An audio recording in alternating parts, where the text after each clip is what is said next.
वैसे तो ओवैसी और कांग्रेस एक दूसरे को कोसते रहते हैं।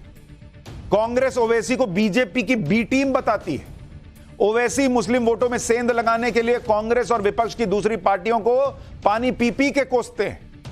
लेकिन इस बार ओवैसी को किस बात का डर है कि वो ऐसा काम करने को भी तैयार हो गए जो किसी ने सोचा नहीं था। आज इसके बारे में आपको बताऊंगा, क्योंकि इस चुनाव में जिन सीटों की सबसे ज्यादा चर्चा हो रही है उन सीटों में एक सीट है हैदराबाद, जहां से ओवैसी चुनाव लड़ते हैं।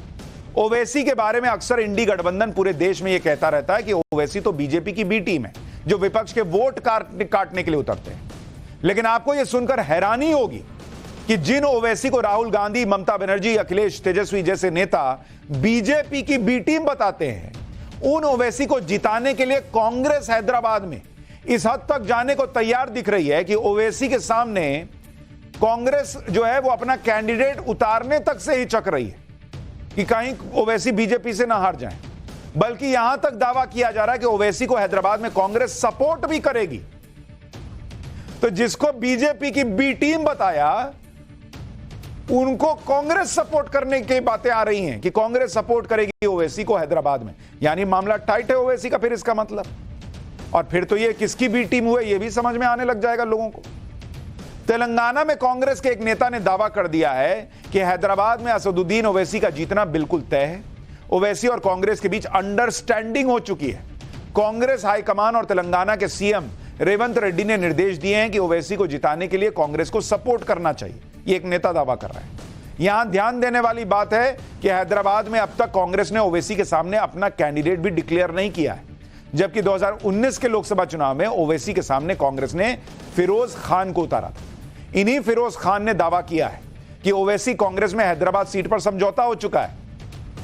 यानी पिछले चुनाव का कांग्रेस का कैंडिडेट खुद कह रहा है कि कांग्रेस और ओवैसी के बीच डील हो गई है, अंडरस्टैंडिंग हो गई है। फिरोज खान का कहना है कि अगर यह समझौता नहीं होता तो वो हैदराबाद से कांग्रेस के कैंडिडेट होते।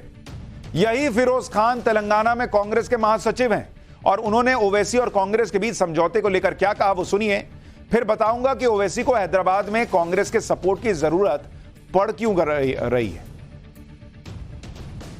Hyderabad, Asaduddin will win because there is a compromise with Asaduddin or MIM party and Congress party. So there is an understanding. So it is inevitable that Asaduddin will win Hyderabad. लेकिन सवाल तो यह है boss कि ओवैसी को हैदराबाद में कांग्रेस के support की जरूरत क्यों पड़ गई।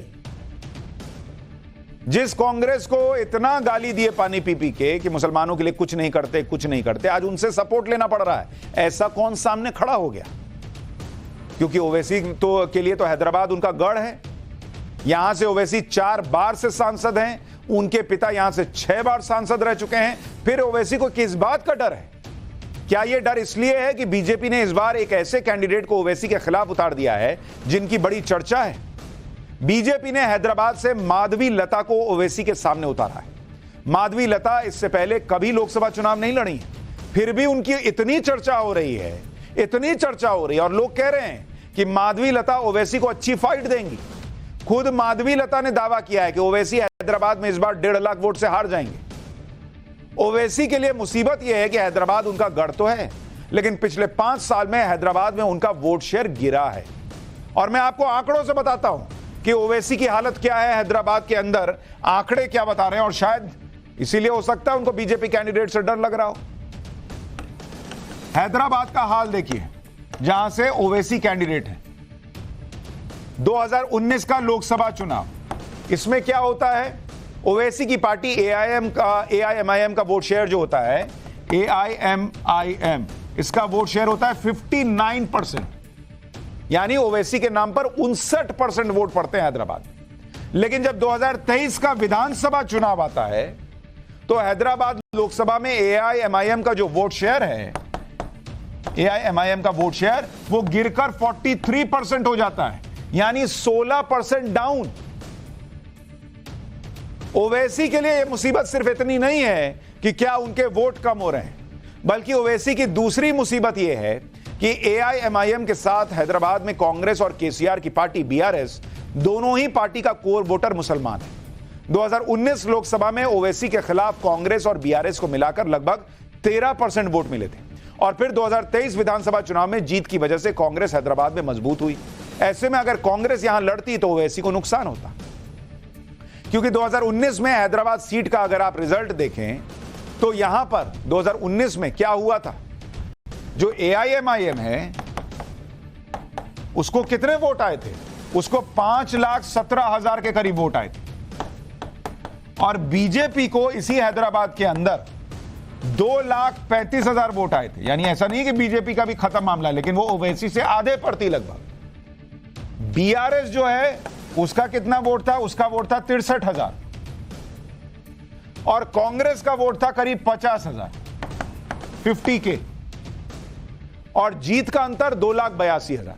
यानी इस रिजल्ट के हिसाब से देखें तो ओवैसी 2019 में बहुत आगे था, लेकिन फिर भी उन्हें अगर कांग्रेस की जरूरत पड़ रही है हैदराबाद जैसी सीट पर, तो इसका बड़ा कारण बीजेपी की कैंडिडेट हो सकती है, क्योंकि जिन माधवी लता को बीजेपी ने हैदराबाद में अपना कैंडिडेट बनाया है वो हैदराबाद की रहने वाली है और वहां 20 साल से समाज सेवा कर रही है। मुस्लिम महिलाओं के बीच भी माधवी लता ने बहुत काम किया है, जिसकी वजह से मुस्लिम महिलाओं में भी उनकी पकड़ मजबूत बताई जा रही है। 3 तलाक के खिलाफ हैदराबाद में माधवी लता बहुत एक्टिव रही हैं। हैदराबाद लोकसभा में कुल 48% महिला वोटर हैं और वो निर्णायक वोटर हैं। इसलिए क्या ओवैसी को एक डर लग रहा है और कांग्रेस से समर्थन की जरूरत पड़ रही है, यह सवाल पूछे जा रहे हैं। विपक्ष के नेता तो इसी में लगे हैं कि किसी तरह उनका अपना गढ़ बच जाए, चाहे वो ओवैसी हो, राहुल गांधी हो, अखिलेश यादव हो, ममता बनर्जी हो।